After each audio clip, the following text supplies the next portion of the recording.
내가 생활하면서 하나님을 하나님을 느끼세요? 이제 저를 보세요. 우리가 생활하면서 하나님을 느끼세요?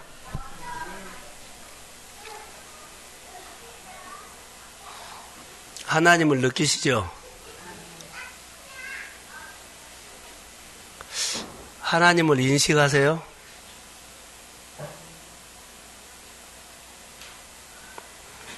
정 날씨가 추워서 그냥 설교만 해라 그런 것 같네요.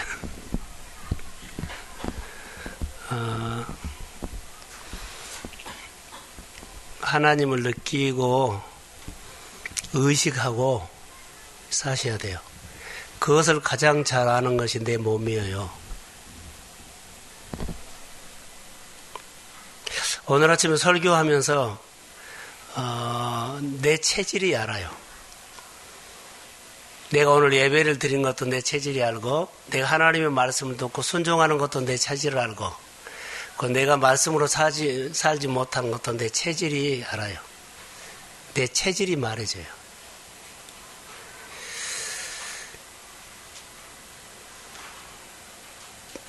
우리가 조금 배고프면 쥐업 열매를 찾고, 진짜 배고프면 아버지를 찾습니다. 내가 정말로 죽을 것 같으면은요, 오더라고요. 저는 여러 번 봤어요. 교회에서 잘 때가 많거든요. 정말로 힘들면 새벽 1시고 2시고 문 따고 들어와가지고 그냥 울고만 가는 사람들 나는 많이 봤어요. 근데 그 생활을 보면서 여러 번 느꼈거든요. 근데 조금 배고프면 안 나와요. 쥐업 열매를 찾아요. 가정으로나 자기 생활 쪽에 막 조여오지 않아요. 그러면은 아침에도 와서 울고 가요. 출근하면서. 그리고 없어져요. 아니, 그 다음에는 더 사라져요. 정말로 어려우면 점심때도 와가지고 교회 와서 막 울고 가요. 그런데 또 안 와요. 신앙생활을 하는 모습을 보면 참 하나님을 어떤 사건이나 어디 배가 고파서나 그거 보듬도 평소에 그렇게 했으면 좋겠다라는 거예요. 하나 물어볼게요. 오늘 본문에는 부유함에 대해서 말하려고 그러거든요. 부유함. 부유하지 못한 사람에 대해서 쭉 설명을 해놨어요. 한 사람은 부모님이 물려받은 이제 유산을 가지고 형제들끼리 싸움이 붙었는데 그런 얘기. 이 사람의 근거를 나중에 비유로 말해요. 이 사람들을 설명하기 위해서. 탐심을 말하면서 부자 얘기를 해요. 부자. 근데 자기에 대해서는 너무나 많은 것을 챙기고 또 챙기고 또 챙기고 하는데 하나님에 대해서는 부유하지 못하다라고 하고 있어요. 자, 역으로 우리가 설교를 하려고 그래요. 하나님의 나라에서 부유한 자가 되십시오. 오늘 본문에 나온 사람은요, 얼마 전에 설교했던 것처럼 내 생활의 문제를 사람의 이야기로 풀어가고 하늘의 얘기는 없어요. 진짜로 내가 도움을 받고 싶으면요, 사람의 얘기가 아니라 하늘의 이야기로 풀어가야 하거든요. 근데 안 하면 안 돼요. 오른손 써지 말고 왼손 써라 그런 것처럼 우리는 지금 모든 사람들에게 내 눈으로 보고 배운 것은요, 사람의 이야기로 풀어간 것만 배웠어요. 근데 하늘의 얘기로 풀어간 거 하는 것을 보지도 못했고 하려고 하면 어색해요. 안 돼요. 근데 진짜로 우리의 생활은요, 하늘의 얘기로 풀어가야 돼요. 그런데 사람의 얘기로 풀어가는 거예요. 이게 방법이 빨리 바꿔야 돼요. 사람의 얘기로 풀어가면 내 스토리예요. 그런데 하나님의 이야기로 풀어가면 하나님이 나에게 행해 주신, 하나님이 내 생활에 개입해가지고 해주신 하나님의 스토리가 나와요.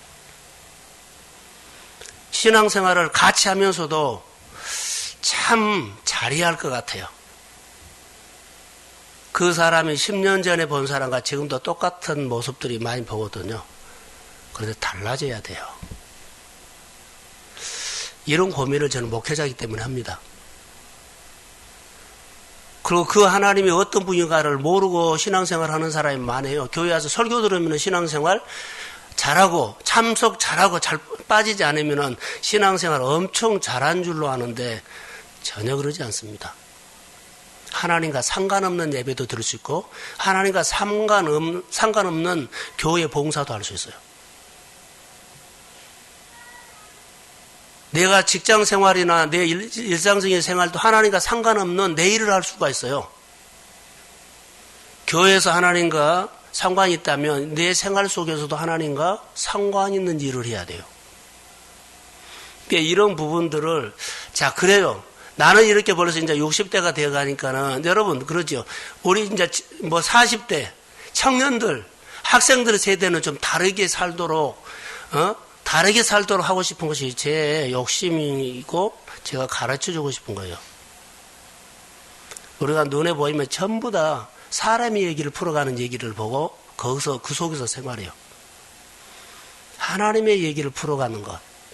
어떤 상황 속에서 상황의 메시지가 아니라 상황 속에 계신 하나님의 메시지를 들고 그 상황을 이겨가는 하나님의 힘, 지혜가 있기를 원합니다. 자, 이것을 우리가 해야 되는데 연습 안 하면 못해요. 연습. 성경에는요 바벨탑 얘기가 나오죠. 바벨탑은 요즘으로 막 뭘까요? 취업 올 때 뭐 준비하죠? 예? 스펙이 바벨탑이에요. 왜 그런 줄 아세요? 바벨탑은 자기를 위한 거예요. 스펙이란 것은요, 자기예요, 자기. 근데 하나님은 자기가 아니라요, 하나님은 흘러가게 하는 거예요. 축복은 받아서 흘러가게 하는 것이 축복이거든요. 흐르게 하는 것이 하나님의 법인데, 바벨탑은요, 우리가 높이 되자, 하나님처럼 되자. 스펙은요, 쌓는 거예요. 근데 우리는 교회에서도 많이 스펙을 가져요. 스펙을 쌓으면 안 돼요. 스토리가 많았다는 것은요, 내가 통로가 되었다는 것은 은혜 받고 은혜를 끼쳤고, 축복을 받고 축복을 끼쳤고, 많이 배워서 배운 것을 가르쳤고, 하나님께서 건강 주셨기 때문에 많이 봉사했고, 흐르게 하는 거예요. 이게 통로. 그렇기 때문에 우리가 신앙생활 할 때 참으로 많이 바꿔야 할 것 같아요. 스토리를 들으면 사람에게 감동을 끼쳐요. 근데 스펙 얘기만 하면 잘하는 것처럼 해서 좀 들으면 듣기 싫어요. 스펙은 사람과 이야기를 하면서 소통이 아니라 단절을 시켜요. 기를 죽이기도 하고요. 부럽게 만들고요. 시샘도 하게 만들어요. 근데 스토리는 들으면 들을수록 그 사람에게 빨려 들어가서 이야기를 하고 싶고 같이 나누고 싶고 그리고 공동체라든가 가정의 흐름을요. 좋게 만들어요. 교회에 사람이 모이는 곳이거든요. 내 이야기가 아니라 하나님의 이야기를 풀어가는 스토리가 있기를 소원합니다. 그러면 모이고 싶어요. 스토리를 하면은 모이고 싶어요. 예. 그 사람과 이야기하면 감동이 있고 얻을 것이 있고 그리고 나도 얻지만은 나도 줄 것이 있어요. 이게 교회가 스토리가 있도록 교회 목장이라든가 우리가 이런 나눔을 많이 풍성하게 해야 돼요. 근데 대화할 줄을 모르죠. 그래서 교회 안에 은혜 받고 설교 듣고 그 훈련을 했던 것은 바로 우리가 하나님이 나에게 해 주신 일들을 이렇게 나누자는 거예요. 서로 스토리 얘기를 하자. 하나님을 높이는 얘기를 하자. 이것이 우리 훈련이거든요. 누가 이것을 할까요? 은혜 받는 사람이 해야 되죠. 그래서 우리가 신앙생활 하면서 참 중요하다고 봐요. 스토리는 현장에 있어야 되죠. 내가 교회에서 봉사하는 일들이나 또 말씀을 가지고 장사하는 얘기나 말씀을 가지고 고민하는 얘기, 말씀을 가지고 헌금한 얘기, 말씀을 가지고 하나님 앞에 반응한 얘기, 이런 스토리예요. 그런데 여러분 보십시오. 우리 아이디어가 어디서 나온 줄, 창의성이 어디서 나온 줄 아세요? 가만히 앉아서 공부 늘, 스펙을 쌓거나 바벨탑 쌓은 것처럼 쌓은 데서는 창의성이 안 나와요. 많은 주워 들으지. 그러나 내가 하나님의 말씀을 스토리가 있는 생활 속에서는요, 창의성이 생겨요. 같은 사업을 하십시오. 같은 장사를 하십시오. 같은 일을 하십시오. 스토리가 있는 삶은 하나님이 지혜 줍니다. 하나님께서 보여주고 들려줘요. 내 생활에 스토리가 있죠. 그러면 거기에는 하나님이 있기 때문에 내 눈에 하나님이 길을 보여줍니다. 자, 아멘. 아멘. 스토리가 있는 삶에는 그 일은 하나님이 함께하기 때문에 하나님이 내 갈 길을 보여줘요. 내 눈으로 보여요. 근데 스펙을 쌓은 사람은 길이 안 보여요. 자기가 길을 찾아간 거예요. 이게 어렵고 힘들 때마다 소유가 많고 내가 여러 가지 생활이 안정돼서 그 사람이 스토리가 많다 그러지는 않아요. 가장 어려워도 우리의 생활 속에서 하나님과 함께 했던 그런 고민들, 하나님을 위해서 내가 말씀을 지키는 그런 고민들, 그 속에 스토리가 있어요. 그리고 우리에게 있는 여러 가지 여리고라든가 장벽들이 있어요. 근데 이런 것을 풀어 넘어갈 수 있도록 하나님께서 뭐 준다? 길을 줘요. 다 막혀서도 하늘이 길을 열어줍니다. 그러니까 이런 것들을 우리 경험하면서 이게 하나님의 스토리가 된 거예요. 고생하면서 믿음 생활을 하지만 감동이 있고 사람들에게 이야기를 할 수 있어야 돼요. 지난해 우리가 일본 갔던 아울리치도 우리 교회에 대한 스토리예요. 하나님이 해주신 일이에요. 자, 어렵게 간 줄 알았는데 나중에 보니까는 한 180만 원 남았다 이런 것도 사실 스토리거든요.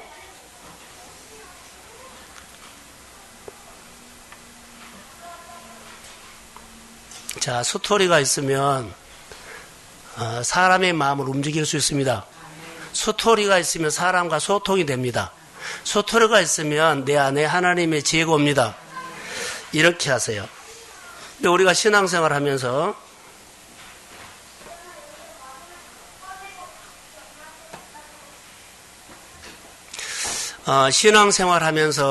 우리는 뭘 배운 줄 아세요? 하나님의 축복도 오는 길이 있어요. 법칙이 있어요. 룰이 있다는 거예요. 세상에 부자 되는 것도 보면 룰이 있더라고요. 룰, 법칙이 있죠. 자, 운동 경기 하는 데 룰이 있죠. 룰을 알고 경기를 보면 재밌는데 룰을 모르고 하면 재미없어요. 집에서 아이들 손꼽장난 하는 거 있죠. 자, 너는 엄마예, 너는 아빠예, 너는 오빠예, 너는 누나예. 자기들끼리 룰을 가지고 해요. 재밌게 놀아요.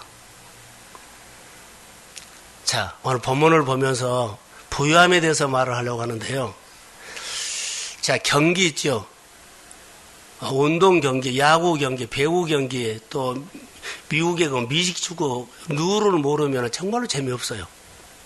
다른 사람들이 무슨 재미로 경기를 보냐는데 룰을 몰라서 그래요. 근데 룰을 하면은요, 너무너무 재미있고 흥미가 있는 거예요. 자, 이것을요, 하나님 얘기로 돌립시다. 하나님이 우리에게 축복 주신데 룰이 있을까요, 없을까요? 룰을 하면은요, 하나님이 축복이 오고 하나님의 은혜가 오고 하나님께서 내 생활을 푸는 것이 돼서 어때요? 재미가 있어요. 성경을 더 보게 되고 스토리를 있는 삶을 살려고 하고, 그리고 하나님께서 오는 법칙들을 더 깨달아들고, 성경은 어떻게 내 고민을 말했는가? 성경은 내 지금 아픔을 어떻게 말했는가? 성경은 인간관계를 어떻게 풀었는가? 내 있는 앞길이 캄캄했을 때 하나님은 나를 이스라엘 백성들 통해 어떻게 길을 여서는가? 이런 스토리가 너무나 재밌는 것이 많은데 그거 찾을 때마다 뭐요? 이거 내 문제야. 할렐루야. 그게 답이에요. 성경 얘기가 아니라 내 스토리가 됩니다. 하나님께서는 내 눈을 열어서 그것을 보게 하셨고 그것을 마음에 감동을 주셨고 그 생활을 할 수 있도록 나를 풀어가겠다는 거예요. 그럼 내가 그렇게 성경에서 역사하신 대로 나도 믿어지면 그렇게 내가 반응이 되면 주님은 내 안에 놀라운 역사가 일어납니다. 그래서 성경에 보시면 우리가 설교했던 것처럼 너는 애굽 사람처럼 살지 말고 가나안 사람이 되지 말고 누구처럼요? 예수 믿는 사람처럼 생활해라. 그래서 성경에서 많은 근거가 있죠. 하나님의 그것보다 생활 방식이요. 하나님이 말씀하시면 그대로 듣고 반응했더니 반응할 때는 기적이 일어났습니다. 하나님이 행해 주신 일들이 지금도 그래요. 내 양은 내 음성을 들으며 그러죠. 따라가면 안전해요. 안 따라가고 힘들다 그래요. 내 안에 성령이 나에게 말하기 시작하는데 어떻게 성령이 나에게 말하는가를 이거 연구 안 해요. 하나님은 권위사역을 해요. 내 안에는 성령은 인격적인 분이에요. 그분을 높이면 그분은 내 안에 절로 내 안에서 느끼고 깨달아집니다. 성령이 나에게 말해주고 성령이 나에게 가르쳐주기 시작해요. 그런데 내가 이 하나님과 인격적인 관계, 이 하나님의 권위사역에 대해서 잘 모르면 안 와요. 말씀이 하나도 안 와요. 그리고 내 생각으로 하기 때문에 하나님과 상관없는 생활을 교회 생활 속에서 너무너무 많이 한다. 자, 운동 경기를 룰을 하면서 경기를 보면 너무나 흥미가 있는 것처럼 내가 하나님의 말씀을 가지고 축복이 오는 것을 보고 치료받는 것을 원리를 알고 그러면 흥미가 있어요. 성경서 찾아서 봤어요. 지금은 성령 시대예요. 할렐루야. 이것을 연구를 했으면 좋을 것 같아요. 오늘 본문에는 예수님에게 급하게 찾아온 사람이 있었어요. 근데 억울하다는 거예요. 찾아와서. 왜 억울할까요? 억울하다는 거예요. 부모님이 유산을 물려줬는데 맞이되는 형이 거의 다 90%를 차지해버리고 10% 가지고 나머지 동생들 준 거예요. 그런데 너무너무 억울해서 예수님에게 찾아온 겁니다. 예수님은 이 억울한 것을 어떻게 풀었을까요? 찾아온 사람도 재산을 독차지하는 형도 둘이 다 탐심이라고 말해요. 예수님이 이 땅에 오신 목적은 뭐예요? 그런 문제를 풀려고 온 것이 아니라 내가 이 땅에 온 목적은 잃어버린 자를 찾아 구원하기 위해 오셨어요. 가끔 교회에 보면 뭐라 그럴까요? 물질적인 문제를 목회자가 풀어주기를 원하는 사람이 있어요. 그런 식은 없습니다.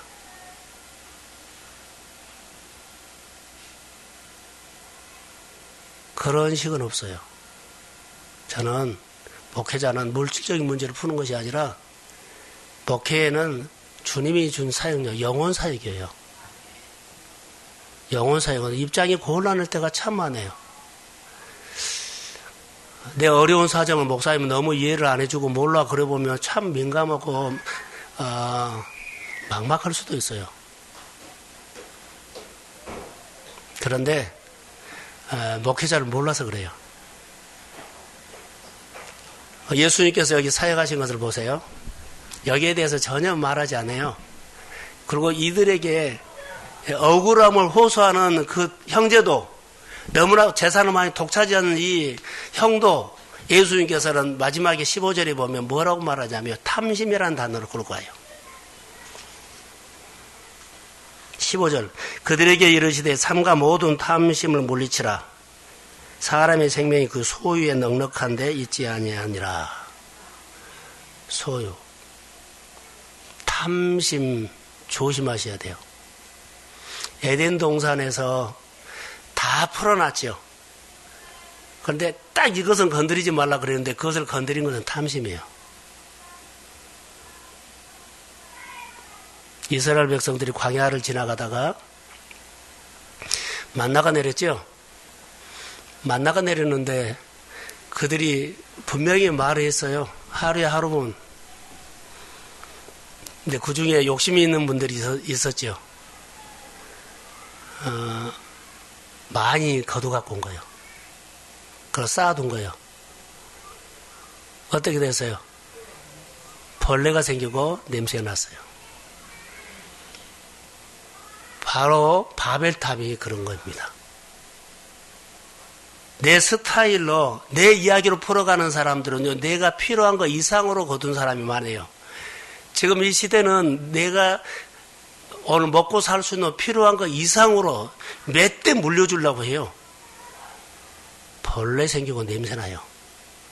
하나님과 관계되는 축복은요, 전부 다 통로예요. 여러분 잘 되십시오. 통로 되셔야 돼요. 여기서 말하는 부유함. 여기 부자 얘기가 나오죠. 부자가 너무 농사가 거의 잘 돼버린 거예요. 안 된 것이 아니라 너무 잘 된 거예요. 근데 정상적으로 하나님의 스토리로 풀어가는 사람이 있다면, 장사가 잘 되면, 자, 농사가 잘 됐어요. 생각이, 그런데 평소에 가지고 있는 창고에 너무 잘 되니까는 창고에 다 넣지 못해요. 이게 너무너무 신나고 재밌는데, 좋은데, 기분이 좋은데, 농사가 잘 돼서인가 걱정이 생긴 거예요. 고민이 된 거예요. 무슨 고민이 있을까요?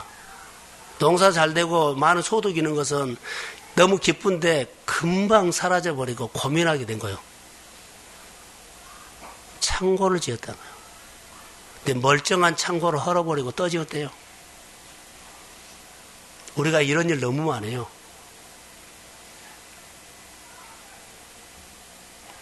멀쩡한 거 헐어버리고 또 지었대요. 이 사람에게 놓친 것이 뭘까요? 놓친 것이 있어요. 모으는 것만 생각했지 하나님께서 주시는 것을요, 나누려는 것을 놓쳐버렸어요. 나누는 것을 놓쳐버린 사람 많아요. 그러면 쌓아도 늘 썩어요. 늘 무거운데 늘 썩어요. 냄새나요. 이게 바벨탑이에요. 오늘 성경에 쭉 이 얘기 보면, 자, 이분이 창고까지 지었지요. 그리고 그 안에다가 가득 채워놓고는 너무 잠을 자면서 이제 뭐라 그래요? 19절. 또 내가 내 영혼에게 이르되, 내 영혼아, 여러 해 쓸 물건을 많이 쌓아 두었으니 평안히 쉬고 먹고 마시고 즐거워하자 하리라 하되, 20절. 하나님은 이르시되, 어리석은 자여, 오늘 밤에 내 영혼을 도로 찾으리니 그러면 내 준비한 것이 누구 것이 되겠느냐 하시되. 어리석은 사람 되지 말라는 거죠. 얼마 전에 제가 설교를 하면서 첫사랑 얘기를 했죠. 기억나세요? 첫사랑이 뭐예요? 처음 사랑. 기억나세요? 권사님들 어디 있어요? 기억나세요? 또 한번 설교해요. 그 첫사랑, 처음 사랑 얘기를 하면서 하나님 사랑과 이웃 사랑이 같다 틀리자. 하나님 사랑과 이웃 사랑이 같다 틀리다. 같아요. 이게 하나님을 사랑하는 것은요, 수직적인 거고 수평적인 것도 같다는 거죠. 이게 이렇게 했죠. 하나님 앞에 하나님 축복 주세요. 그 간절함을 축복받는 이 간절함이 나눠주는 것도 간절해야 한다는 거예요. 그것이 처음 사랑이나. 우리 받는 것에, 자, 여기서 우리가 은혜 받죠. 그러면 산 같아도 똑같이 살아라는 거예요. 근데 우리가 은혜 받는 것은 있지만은 나눠주고 생활하는 것이 없다는 거예요. 이것은 첫사랑 뭐요? 잃어버린 거예요. 하나님의 관계가 잘 안 된다는 거예요. 내가 은혜를 받으려고 그렇게 간절히 했으면 이 간절함이 살려고 하는 것도 있고, 간절히 내가 하나님 앞에 은혜 받고 축복을 받을 때 이 축복받은 간절함이 나눠주는 것도 그런 간절함으로 해라는 거예요. 이게 하나님의 사랑이에요. 오늘 이 청년은, 이 부자는 이게 없어요. 그래서 어떤 스토리를 썼어요? 바벨탑 쌓는 거, 스펙 쌓는 거. 자기 이야기만 풀어간 거예요. 나만 부자 되는 거, 내 부자 되는 거, 내 부유함만 했어요. 자, 21절 읽어봅시다. 자, 시작.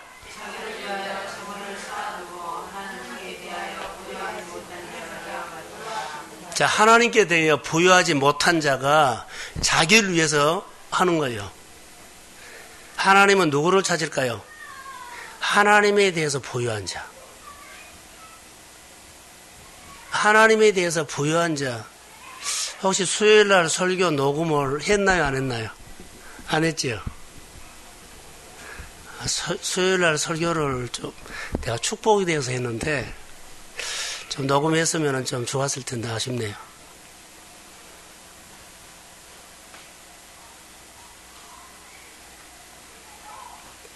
자, 졸지 말고 저를 보세요. 내 마음에 부유함이 오죠. 예를 들어서 체질 오늘 아침에 얘기를 했거든. 여러분 봄이 오면요. 땅이 알고 자연이 알고 환경이 알아요. 벌써 겨울이지만 나무에 물이 오르고 얼어붙었지만 달라요. 내 안에 축복의 계절이 올 때는요. 내 몸이 알아요. 내가 안다고요. 아무리 우리가 입으로 떠들어서 봄 올 거야 그러죠. 그래서 떠들어도 지금 얼어 있으면은요. 아직 봄이 오기 멀어요. 봄의 계절이 오기가 아직 어렵다는 것은요. 땅도 알고 자연도 알아요. 아직 어렵다. 자, 내가 입으로 아무리 봄이 올 거야 해도 여러분 내 몸이 알아요. 근데 정말 축복의 계절이 오는 것은 내가 알아요. 뭐 아는 줄 아세요? 내 눈과 마음이 거기에 보여요. 축복에 대한 얘기가 쑥쑥 들어오고 눈에 막 들어와요. 교회에 오면은요, 내 마음에서 축복받고 싶은 마음들이요, 이제는 마음이 움직여요. 이 일도 하고 싶고, 예배도 참석하고, 기도도 하고 싶고, 봉사도 하고 싶고, 내 마음에서 막 이거 움직인 거예요. 그분은 틀림없이 얼마 안 가면 하나님이 복 줍니다. 우리 마음이 안다고요. 이 계절에 늦는 사람은요, 깜깜해요. 아무리 축복 얘기하고 치료 얘기하고 변화 얘기를 해도요, 들었는데 나하고는 관계가 없어요. 근데 정말로 봄의 계절이 오는 사람은 말씀이 들어와요. 그리고 와요. 오라 그래서 온 것이 아니라요, 내 몸이 그렇게 말한다고요. 내 마음이 말을 해요. 나는 우리 성도들이 2017년에 이런 생활 속에서 하나님의 축복의 계절 오기를 소원합니다. 그래서 이런 마음들이요, 성도들이 생활 속에서 표현이 돼요. 가끔 내가 농담만 하죠. 농담으로 한 거죠. 진담도 하지만 내가 미리 그러죠. 권사님 되십시오. 그러고 교회 이제 사람들에게, 청년들이나 젊은이들에게 교회 권사님이네 그럴 때가 있어요. 왜 그런 줄 아세요? 앞으로 권사되라고 하는 이유는 마음에 은혜가 들어오고 있다, 이런 얘기예요. 자, 아멘. 아멘. 알아요. 대화가 참요, 소통이 돼요.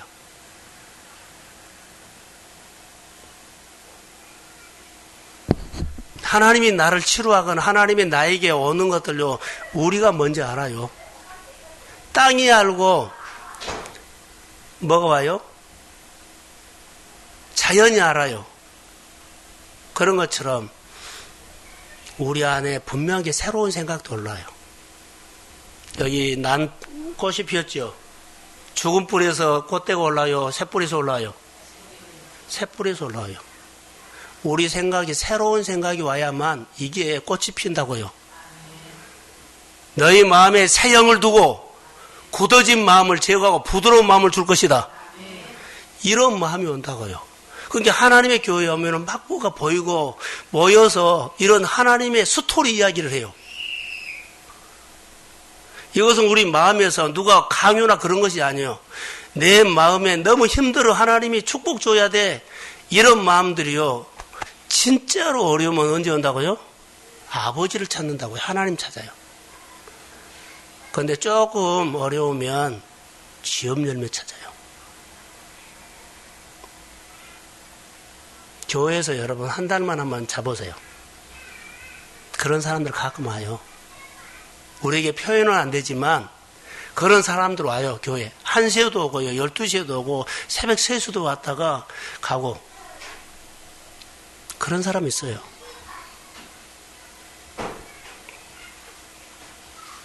그러면 하나님에 대해서 부여하지 못했는데 어떤 사람은 하나님에 대해서 부여하지 못했다고 했나요? 자기를 위해서 쌓아둔 사람만요. 그래서 하나님에 대해서 부여하지 못하는데, 그럼 하나님에 대해서 부여한 사람 뭐예요? 하나님에 대해서 부여한 자는 이 말이 반대예요. 하나님을 위해서 많이 시간을 보내고 돈을 쓰고 많은 에너지를 쓰는 사람이에요. 할렐루야. 그러니까 나에 대해서는 너무나 많은 것을 하는데 하나님에 대해서는요, 아무것도 안 하는 거예요. 자, 하나님에 대해서 부유한 자가 되십시오. 그게 나중에 보여요. 그게 하나님의 스토리를 풀어간 거거든요. 많이 내가 쓴 것처럼 보이는데 그게 하나님께 심는 것입니다. 하나님 앞에 마중물 붓는 것입니다. 엄청나게 되돌려올 거라고 난 믿습니다. 그래서 청년 때뿐만 아니라 젊었을 때 여하튼 40대는 여하튼 막 쏟아부으세요. 하나님을 위해서. 그럼 50대의 생활이 뭐라고 안정돼요. 하나님을 위해서 마음껏 일하면서도 생활에 물질적으로나 환경적으로 확 피해요. 내 눈에 보이는 거 먹고 살려고 하다가 내 스토리, 내 이야기만 해버려요. 그런데 사실 눈앞에 현실이 보이는 게 안 할 수가 없거든요. 얼마 전에 묵상 강의하다가 이랬죠. 교회에서는 예배 드리는데 회사에 가면 우선순위가 그냥 생각 안 하고 그냥 바꿔져 버려요. 집에 오면 또 바꿔져 버려, 자식으로. 이러면 안 된다고요. 회사를 가도 집에를 가도 어디를 가든 우선순위는 하나님이 먼저입니다. 이것이 훈련돼야 돼요. 이게 체질이에요. 듣고 반응한 것이 나 좀 생각해보고 하는 사람들이 많아요. 아니요. 항상 하나님에 대해서 부유한 자가 되십시오.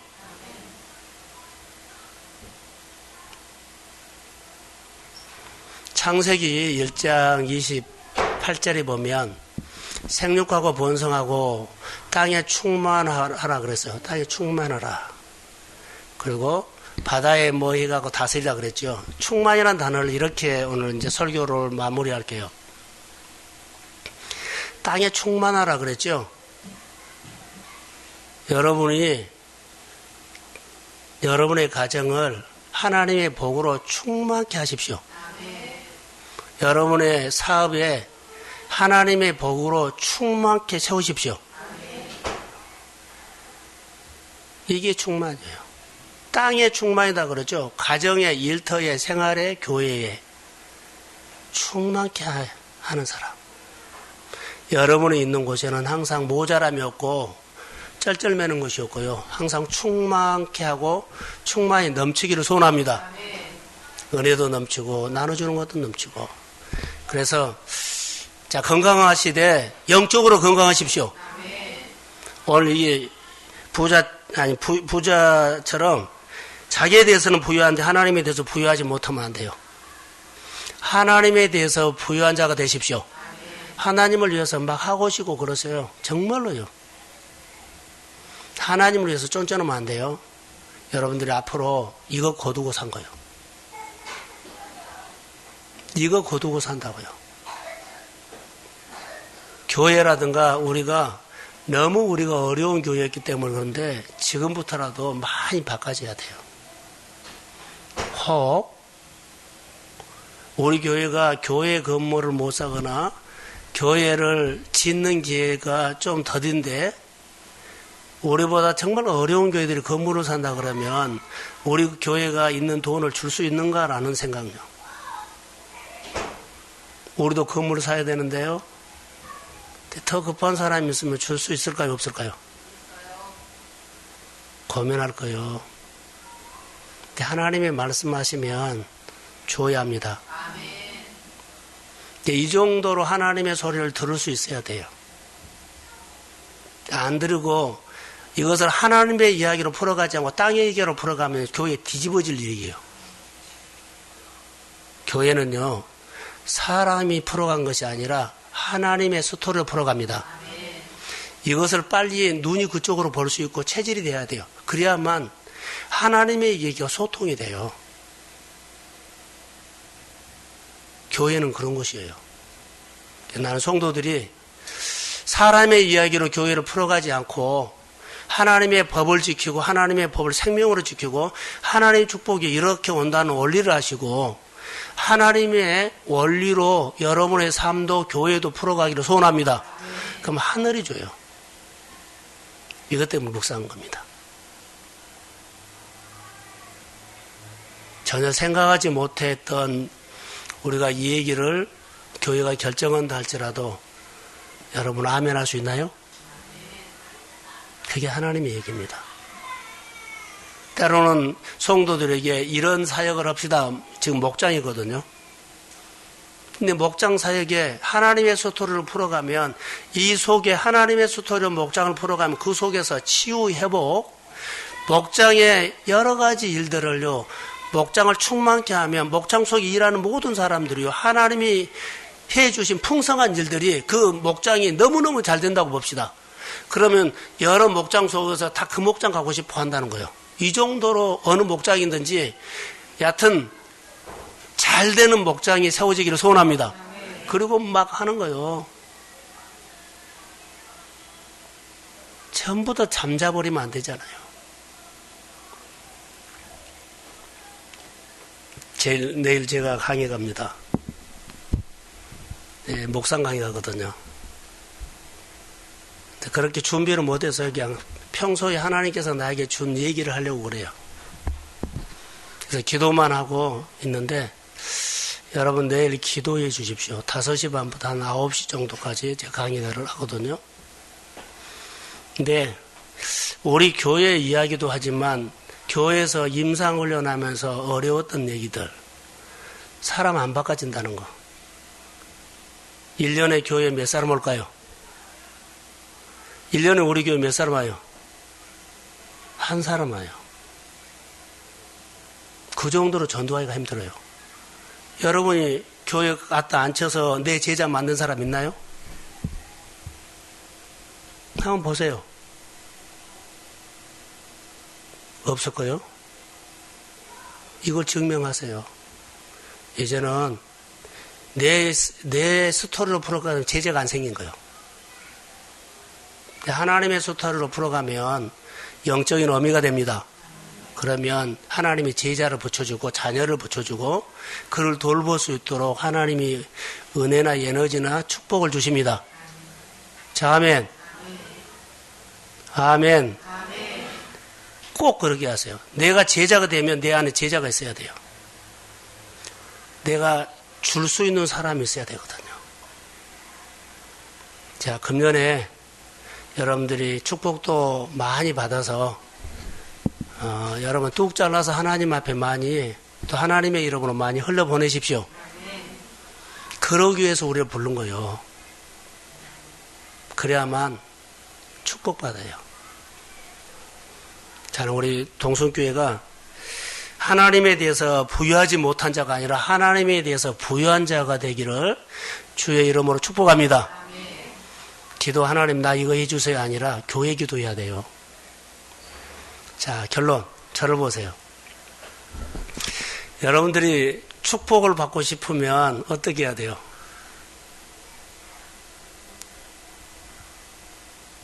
축복을 받고 싶으면 어떻게 해야 돼요?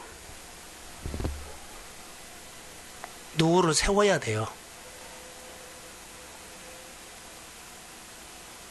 세워야만